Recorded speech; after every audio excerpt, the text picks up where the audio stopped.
Fala galera, ligada no canal Bruno Matos Radialista. Hora e vez de mais um podcast aqui no canal. Hoje vamos falar de futebol brasileiro nas Olimpíadas, futebol brasileiro masculino, futebol brasileiro feminino, nos Jogos Olímpicos de Tóquio, a busca da seleção brasileira feminina pelo ouro inédito e a busca da seleção masculina pelo bicampeonato olímpico. Vamos falar primeiro aí de seleção brasileira masculina. O Brasil que terminou a primeira fase aí da competição em primeiro lugar, né, com 7 pontos, venceu a Alemanha e a Arábia Saudita e acabou empatando com a seleção da Costa do Marfim. E o Brasil vai enfrentar no sábado às 7 horas da manhã, em horário de Brasília, em Saitama, no Japão, a seleção do Egito. O Brasil acabou passando em primeiro lugar e vai enfrentar a seleção africana. O Brasil que teve altos e baixos aí nessa primeira fase, na fase de grupos. Para mim fez um bom jogo contra a Alemanha, principalmente no primeiro tempo, né, quando abriu 3-0. No segundo tempo, viu a seleção da Alemanha crescer no jogo, o Brasil acabou relaxando também, que é um pouco natural. A Alemanha acabou encostando aí no 3-2 e o Brasil fechou o jogo aí com um golaço do Paulinho no final. No segundo jogo contra a Costa do Marfim, não conseguiu fazer um bom jogo, teve aí o volante Douglas Luiz expulso logo nos primeiros 30 minutos do primeiro tempo, isso complicou bastante o jogo. O time da Costa do Marfim é um time bom, tanto que passou aí para a segunda fase, acabou eliminando a seleção da Alemanha.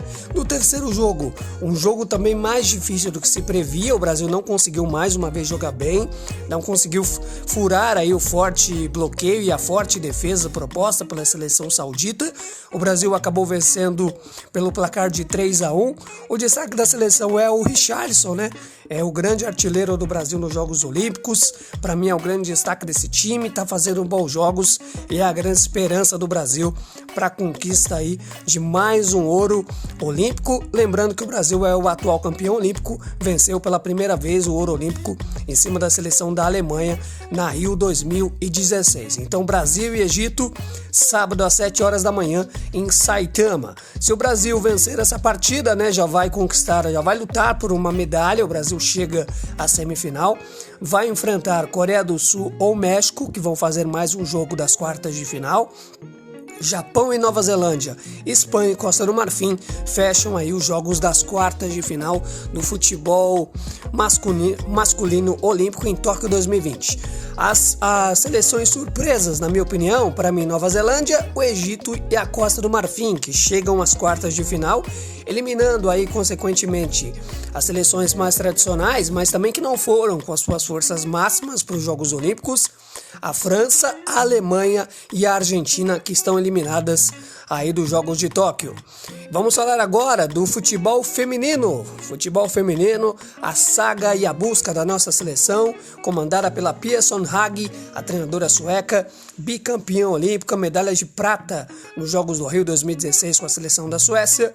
O Brasil passou com 7 pontos no grupo F da competição, passou em segundo lugar, venceu a China, venceu a Zâmbia e acabou empatando com a Holanda em 3-3 aí no grande jogo dessa primeira fase. O Brasil vai enfrentar agora a seleção do Canadá, uma seleção tradicional no futebol feminino, na sexta-feira, às 5 da manhã, horário de Brasília, em Miyagi.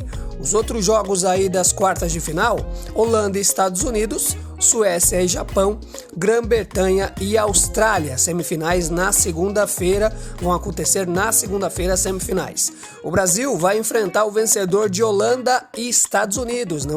Uma pedreira aí pela frente, a campeã mundial, a última campeã mundial, Estados Unidos, e a vice-campeã mundial, a seleção da Holanda. Então, o caminho do Brasil para a grande final, o caminho do Brasil para o tão sonhado ouro olímpico inédito não vai ser fácil. Se o Brasil passar do Canadá, como na minha opinião é favorito, vai enfrentar Estados Unidos ou a seleção da Holanda.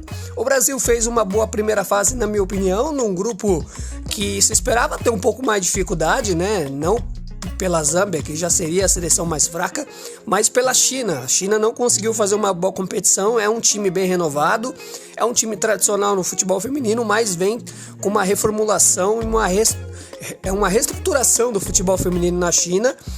tanto que não venceu nenhum jogo, perdeu do Brasil e perdeu da Holanda e acabou empatando com a seleção africana de Zâmbia em 4-4. O Brasil fez um grande jogo contra a China, fez também um bom jogo contra a seleção da Holanda, que é uma das seleções favoritas à conquista do ouro olímpico. É um futebol que vem crescendo muito na categoria, vem evoluindo, é atual vice-campeã mundial, chegou na final na Copa do Mundo da França em 2019, acabou perdendo da seleção americana, e o Brasil encarou a Holanda e acabou empatando de 3-3, chegou a virar o jogo por 3-2, mas tomou um gol lá no final, um gol de falta, e Brasil e Holanda podem se reencontrar na semifinal olímpica, valendo vaga para a grande final aí em Tóquio 2020.